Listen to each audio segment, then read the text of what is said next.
प्यारे बच्चों, पिछले वीडियो में हम लोग एपी के बारे में जान चुके हैं। इसका रूप क्या होता है इसकी पहचान हम लोग कर चुके हैं और जान चुके हैं कि एपी जो है कि होता कैसा है।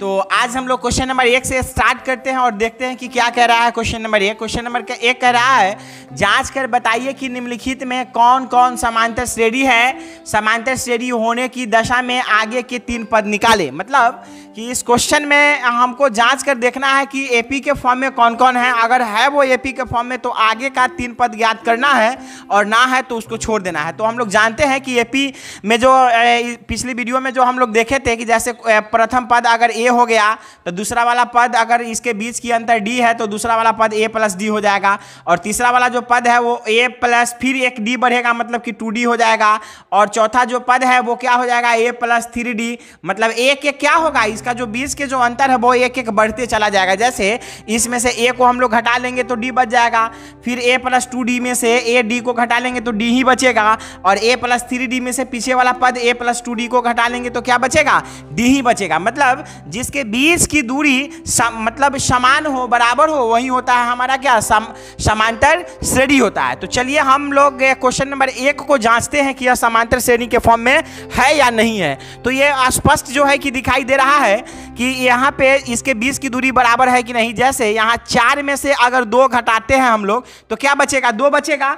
तो फिर 8 में से 4 घटाते तो 2 बचना चाहिए जो कि नहीं है। यहाँ पे क्या बच रहा है, 4 बच रहा है। मतलब ये सब की बीच की दूरी बराबर नहीं है। देखिए 4 में से 2 को घटाइएगा तो क्या बचेगा, 2 बचेगा।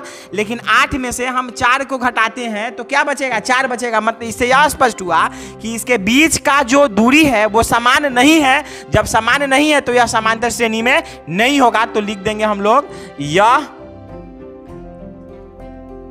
समांतर श्रेणी में नहीं है।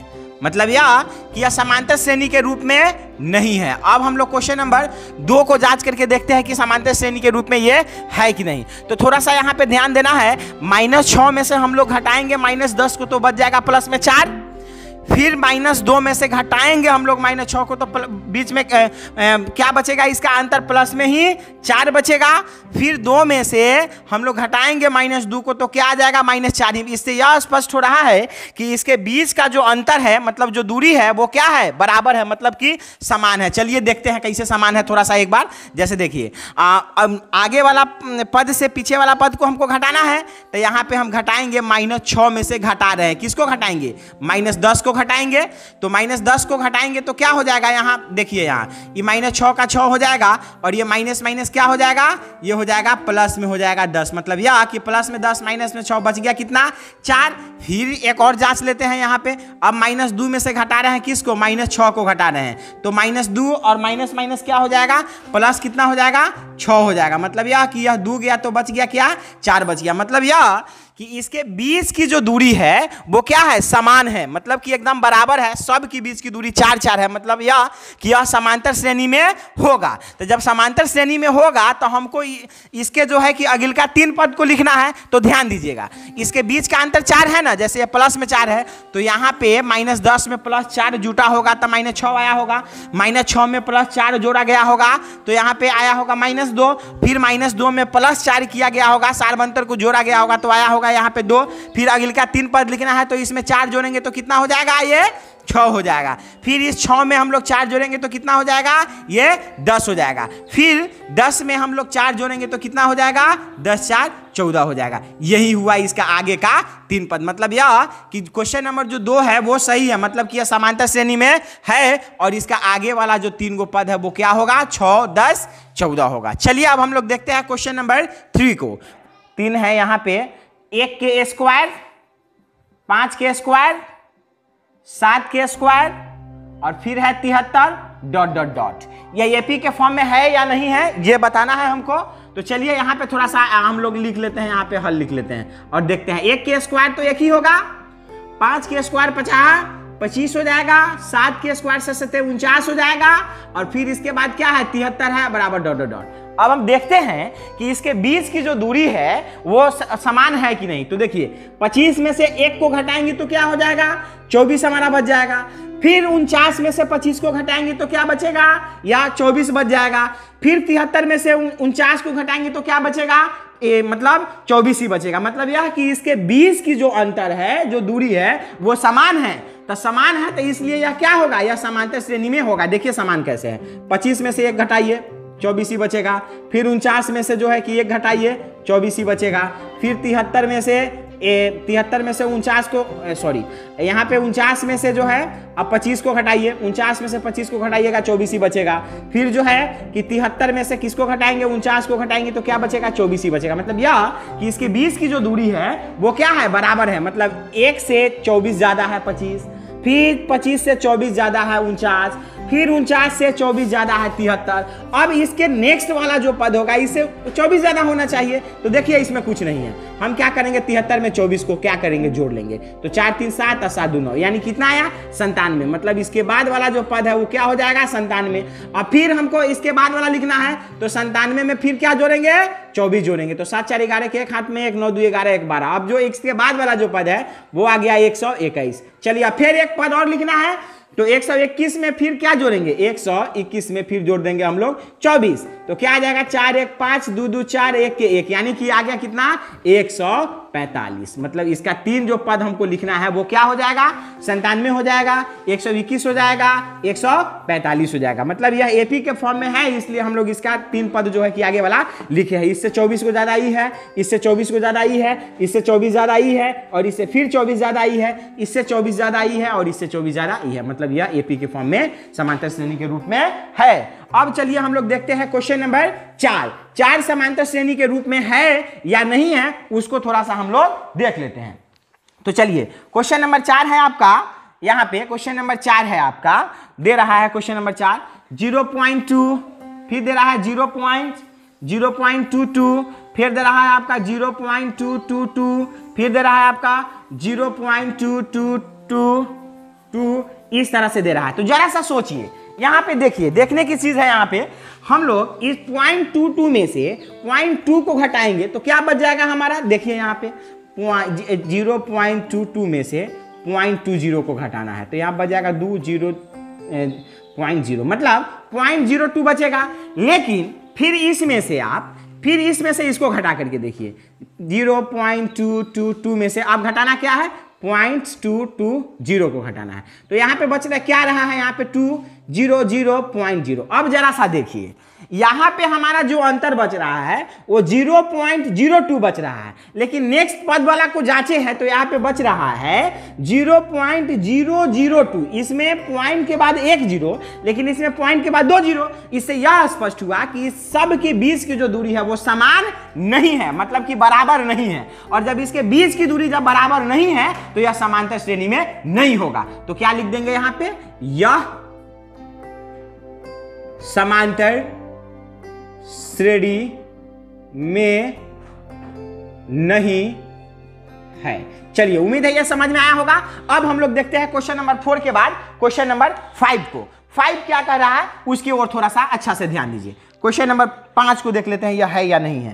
क्वेश्चन नंबर 5 इसमें दे रहा है √3, √6, √9, √12 डॉट डॉट डॉट। देखिए अब क्या करिएगा, इसको अगर घटा करके सॉलिड मान ऐसे लिखना है तो इसका तो वर्गमूल ज्ञात करना होगा, लेकिन हम लोग ऐसे ही देखते हैं। √6 में से √3 को घटाएंगे तो ये यही रह जाएगा, √6 माइनस √3 ही रह जाएगा। फिर इसमें से अगर हम लोग घटाते हैं √6 को तो √9 माइनस √6, मतलब यह कि इसका वर्गमूल हो जाएगा 3 और माइनस √, क्या हो जाएगा 6। थोड़ा सा ध्यान दीजिए, इसमें से इसको घटाए तो इतना आया, इतना ही बचा या इतना ही लिखाएगा। लेकिन √9 में से √6 को घटाते हैं तो यह आ रहा है 3 माइनस √6, मतलब ई कुछ और आ रहा है, ई कुछ और आ रहा है, मतलब दोनों समान नहीं है। इससे यह स्पष्ट हुआ कि इन सबों के बीच की दूरी बराबर नहीं है, मतलब कि समान नहीं है। और जब समान नहीं है तो यह समांतर श्रेणी में नहीं होगा। तो यहां पे लिख देंगे यह समांतर श्रेणी में नहीं है। चलिए अब हम लोग देखते हैं क्वेश्चन नंबर 5 के बाद क्वेश्चन नंबर 1 का जो 6 है उस 6 नंबर क्वेश्चन को देखते हैं कि आखिर में वो एपी के रूप में है या नहीं है। चलिए तो क्वेश्चन नंबर 6 क्या है, यहां पे थोड़ा सा ध्यान दीजिए। क्वेश्चन नंबर 6 है 51, 59, 67, 75, फिर आगे का 3 यदि है तो चलिए यहाँ पे थोड़ा सा ध्यान देने की जरूरत है। यहाँ पे 51 से कितना ज्यादा है या 59, तो 8 ज्यादा है।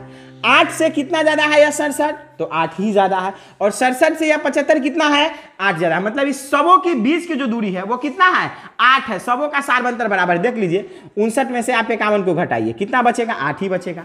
अब फिर 67 में से 59 को घटाइए, कितना बचेगा, 8 ही बचेगा। फिर 75 में से आप 67 को घटाइए, कितना बचेगा, 8 ही बच रहा है। मतलब इससे यह स्पष्ट हुआ कि सबके बीच की दूरी 8 है। इससे 8 ज्यादा ई है, इससे 8 ज्यादा ई है और इससे 8 ज्यादा ई है। तो हमको नेक्स्ट 3 को पद लिखना है तो इससे 8 को ज्यादा होगा। तो 75 में 8 जोड़ेंगे तो कितना हो जाएगा, ये हो जाएगा हमारा 83 हो जाएगा। फिर 83 में हम लोग 8 जोड़ेंगे तो कितना हो जाएगा, 91 हो जाएगा। और 91 में हम लोग 8 जोड़ेंगे तो कितना हो जाएगा, ये 99। मतलब यही होगा इसका अगले का 3 को पद जो है वो होगा 83, 91, 99। मतलब यह कि यह सही है, ये समांतर श्रेणी के फॉर्म में है। उम्मीद है आप लोगों को क्वेश्चन नंबर 1 में जो जांच करने के लिए जो क्वेश्चंस दिया हुआ है कि समांतर श्रेणी में है या नहीं है, यदि है तो इसका 3 पद जो है कि आगे का जो है कि लिखिए। उम्मीद है इस वीडियो से जो है कि आप लोग को मदद मिला होगा और समझ में आया होगा। अब हम लोग देखेंगे इसी में क्वेश्चन नंबर 2 का जो 1 है उस क्वेश्चन नंबर 2 के 1 को देखेंगे। क्वेश्चन नंबर 2 के 1 कह रहा है यदि x+2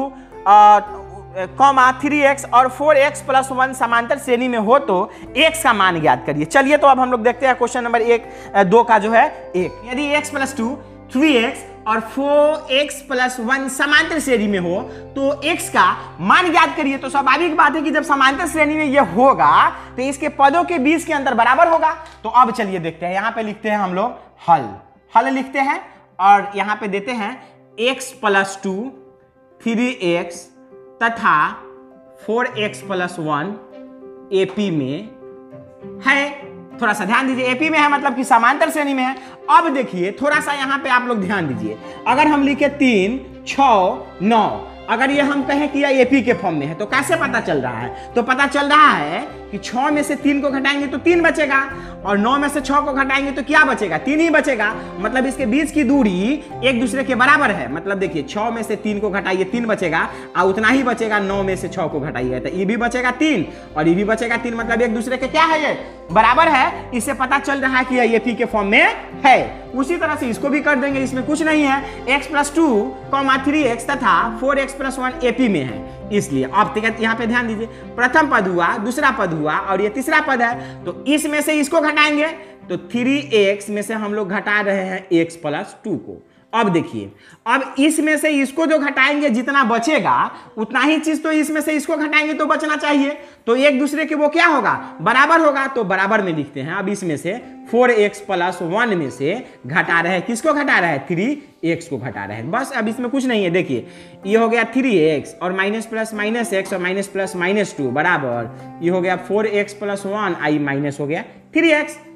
अब थोड़ा सा ध्यान दीजिए, ये 3x में से x गया तो 2x बचा, यहाँ -2 का 2 हो गया और यह 4x में से 3x गया तो x+1 बचा। अब यह अपने जात की ओर आएगा तो यहाँ हो गया 2x और ये प्लस में है तो इधर आएगा तो माइनस में x हो जाएगा। ये 1 के 1 रहेगा और ये माइनस में है ना, इधर जाएगा तो प्लस में 2 हो गया। अब 2x में से x जाएगा तो क्या बच जाएगा, x बच जाएगा। अब बराबर 1 और 2 कितना हो जाएगा, 1 + 2 बराबर 3 हो जाएगा। नहीं मतलब यही ना क्वेश्चन कह रहा था कि x के मान ज्ञात करिए, तो यहाँ पे हम लोग लिख लेंगे अतः x बराबर 3 होगा। उम्मीद है आप लोगों को यह खूब समझ में आया होगा। अब हम लोग इसी में देखेंगे क्वेश्चन नंबर 2 का, ये 1 हुआ। अब हम लोग देखते हैं क्वेश्चन नंबर 2 का 2।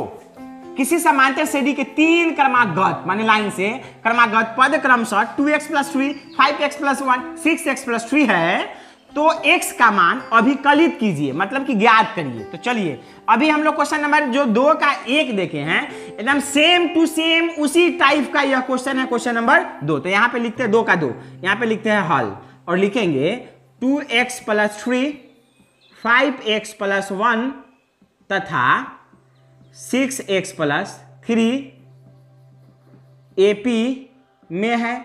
मतलब समांतर श्रेणी में है। तो समांतर श्रेणी में है तो स्वाभाविक बात है कि एक दूसरे के बीच का अंतर जो है कि वो बराबर होगा। मतलब इसमें से इसको जो घटाएंगे जो चीज बचेगा उतना ही बचेगा, इसमें से इसको घटाने पे मतलब एक दूसरे के बराबर आएगा। तो हम लोग लिख लेते हैं यहाँ पे 5x + 1 माइनस 2x + 3 बराबर इसमें से इसको घटाए तो जो चीज बचा उतना ही इसमें से इसको घटाएंगे तो बचना चाहिए, इसलिए हम लोग एक दूसरे के बराबर लिखते हैं 6x + 3 माइनस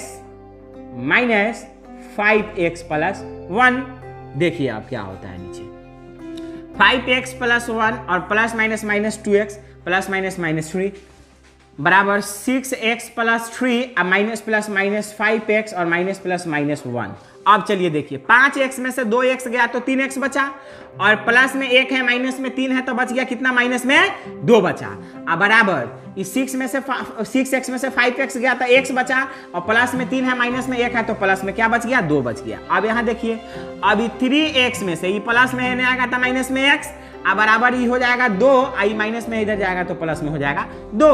अब बच गया यहाँ पे 3x में से x गया तो 2x, अब बराबर 2 2 4 हो गया। अब जो है कि इसके साथ गुना में रहता है तो x को यहाँ रख लिए तो इसके साथ भाग में चला आएगा, यहाँ पे ये चला आया 2, इसको काट देंगे 2 दूना 4, मतलब भाग देने के बाद 2 आएगा वहां पे। तो x बराबर कितना आ गया 2। तो हमको क्या करना था, x का मान अभिकलित करिए मतलब कि ज्ञात करिए। तो यहाँ पे लिख देंगे अतः x बराबर 2 होगा। चलिए ये भी उम्मीद है कि आप लोगों को समझ में आया होगा। अब हम लोग देखते हैं क्वेश्चन नंबर 2 का 3। हाँ तो चलिए अब हम लोग देखते हैं क्वेश्चन नंबर मतलब 2 का 3। इसमें क्या कर रहा है क्वेश्चन, यदि 4/5 a 2 किसी समांतर श्रेणी के 3 क्रमागत पद है तो a का मान ज्ञात करिए। मतलब यह कि यह क्वेश्चन सेम टू सेम जिस तरह से अभी हम लोग सॉल्व किए हैं क्वेश्चन नंबर 2 का 1 और 2, सेम उसी तरह का यह क्वेश्चन है और सॉल्व भी उसी तरह से होगा। फर्क इतना ही है कि उसमें x का मान ज्ञात करना था और इसमें कथी का मान ज्ञात करना है, a का मान ज्ञात करना है। इसलिए हम लोग लिखते हैं हल लिखते हैं और देते हैं 4/5 a 2 AP में है, मतलब समांतर श्रेणी में है। तो समांतर श्रेणी में है तो इस सबका बीच का अंतर बराबर होगा, मतलब इसमें से इसको घटाएंगे जो चीज बचेगा उतना ही चीज इसमें से इसको घटाएंगे तो बचेगा एक दूसरे के बराबर। तो लिखते हैं हम यहाँ पे लिखते हैं a - 4/5 बराबर उतना ही बचेगा 2 - a। बस सॉल्व करिए इसको, ये हो जाएगा a और ये माइनस में है तो इधर आएगा तो प्लस में a हो जाएगा, बराबर 2 और ये माइनस में है उधर जाएगा तो प्लस में हो जाएगा 4/5। हर अंश के नीचे क्या हो जाएगा हमारा, हर अंश के नीचे 1 हो जाएगा। 1a ये क्या हो जाएगा 2a बराबर लघुत्तम इसका 5 हो जाएगा, 1 × 5 = 5 तो 5 दूना 10 प्लस 5 × 5 तो 4 के 4 हो जाएगा। यहाँ पे 2a बराबर 10 4 14/5 हो जाएगा। अब यहाँ हर अंश के नीचे 1 और यहाँ पे बाई क्रॉस मल्टीप्लाई करेंगे मतलब गुना करेंगे। यहाँ पे 2a में 5 से करेंगे तो 10a बराबर 1 में 14 से करेंगे तो क्या हो जाएगा 14 हो जाएगा। ये हो गया a बराबर 14/10। आप इसको ऐसे भी छोड़ सकते हैं और इसको काट भी सकते हैं, 7 दूना 14 5 दूना 10, मतलब यह कि a बराबर हो गया 7/5। अब इसको आप पूर्णांक में भी लिख सकते हैं और इस तरह से भी इसको हम क्या करेंगे, हम लोग इसको छोड़ सकते हैं, मतलब 7/5 भी छोड़ देंगे, यहाँ लिख देंगे अतः a बराबर 7/5 होगा।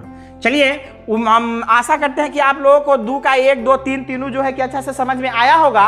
और समझ में ना आया है तो कोशिश करिए कि वीडियो को फिर से स्टार्ट करिए और स्टार्ट करके जो है कि समझने की कोशिश करिए। चलिए इसके बाद जो है कि हम लोग देखेंगे क्वेश्चन नंबर जो है कि 3 का 1 2 ये सब देखेंगे।